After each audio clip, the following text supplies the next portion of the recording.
జై శ్రీమన్నారాయణ.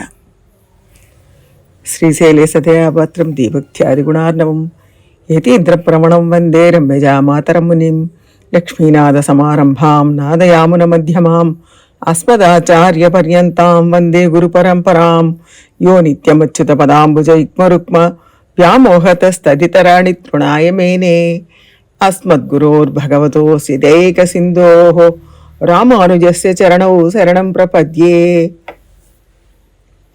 சூடி கொடுத்த சுடற்கொடியே தொல்பாவை பாடி அருளவல்ல பல்வளையாய் நாடினி வேங்கடவர்க்கென்னை விதி என்ற விம்மாத்தம் నాం కడవా వண்ணమే నల్గు.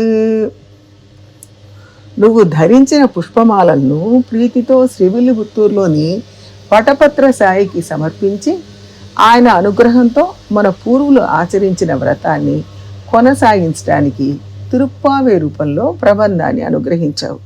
నువ్వు శ్రీనివాసుడిని ఎలా ప్రార్థించి పొందావో అలాగే మేము కూడా ప్రార్థించడానికి తిరుప్పావై అర్థాలను దాటి ప్రవర్తించకుండా ఉండడానికి మాకు నీ కృపను అనుగ్రహించమని ఈ తనియల్లో పుండరీకాక్షులు అనే మన పూర్వాచార్యులు ప్రార్థించారు. మార్గశీర్ష వ్రతం చేయాలని సంకల్పించడానికి ముందు సన్నివేశం ఎలా ఉందో ఒకసారి చూద్దాం. కల్పాదౌ హరిణా స్వయం జనహితం దృష్టేన సర్వాత్మనాం ప్రోక్తం స్వస్య చ కీర్తనం ప్రప్రదనం సస్మై ప్రసూనార్పణం సర్వేషాం ప్రకటం విధాతుమనిసం శ్రీధన్వి నవ్యే పురే జాతాం వైదిక విష్ణుచిత్తతనయాం గోదాముదారాస్తు మహా.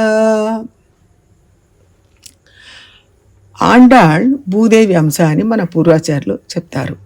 వరాహావతారంలో భూదేవిని అండబిత్తి నుంచి ఉద్ధరించిన తర్వాత కూడా ఆమె వణుకుతూ సాక్షాత్ మీ భార్యనైన నాకే ఈ గతి పట్టింది అంటే మన బిడ్డల కష్టాల గురించి చెప్పాలా? అందులో కలియుగంలో వాళ్ళు ఎన్నెన్ని కష్టాలు పడాలో కదా అని చింతించింది. అప్పుడు స్వామి ఆమెకు ఒక రహస్యాన్ని ఉపదేశించారు. కలియుగంలో చేతనులు సులభమైన 3 పనులు చేస్తే చాలు, సకల అరిష్టాల నుంచి నేను కాపాడతాను, అంతిమంగా మోక్షం కూడా ఇస్తాను అని స్వామి ఆ రోజు ఆమెకి వాగ్దానం చేశారు. ఆ విషయాన్ని ఆమె భూలోకవాసులకు చెప్పాలని గుర్తుగా కొంగులో 3 ముళ్ళు వేసుకుంది. ఈ 3 విషయాలు నేను భూలోకంలో అవతరించి నా పిల్లలకు చెప్పాలి అని. పెరియాళ్వారు కుమార్తెగా గోదాదేవిగా ఆండాళ్ళుగా అవతరించగానే ఆ 3 విషయాలు మనకు చెప్పింది తన పామాలలో. ఏమిటవి? నామ సంకీర్తన, పుష్ప కైంకర్యం, శరణాగతి చేయడం. ఈ 3 విషయాలు చేయమని వరాహస్వామి భూదేవికి చెప్పగా భూదేవి అంశగా అవతరించిన గోదాదేవి మనకు ఈ విషయాలను ఈ తిరుప్పావై ప్రబంధంలో వివరించింది. ఈ విషయాలను చెప్పడం కోసమే ఆమె శ్రీవిల్లిపుత్తూరులో విష్ణుచిత్తుల వారి తనేగా గోదాదేవిగా అవతరించింది.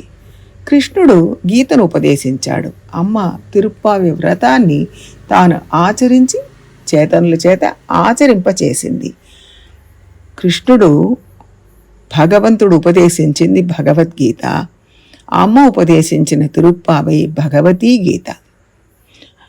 స్వామి ఉపదేశించాడు, అమ్మ ఆచరించి మనల్ని కూడా కలుపుకొని, అంటే తల్లి ఎలాగైతే తన ఇంట్లో పని చేస్తున్నప్పుడు పిల్లల్ని కూడా వాళ్ళు పని చేస్తున్నారు అని తెలియకుండానే తన పనిలో వాళ్ళని లీనం చేసుకుని వాళ్ళకు అవన్నీ నేర్పిస్తూ ఉంటుందో అలాగా గోదాదేవి ఈ వ్రతాన్ని మనల్ని కూడా తనతో చేర్చుకొని తను ఆచరిస్తూ మన చేత ఆచరింపచేసి ఆ పద్ధతి మనం వదలకుండా ఉండేట్టుగా మనకు అలవాటు చేస్తుందన్నమాట.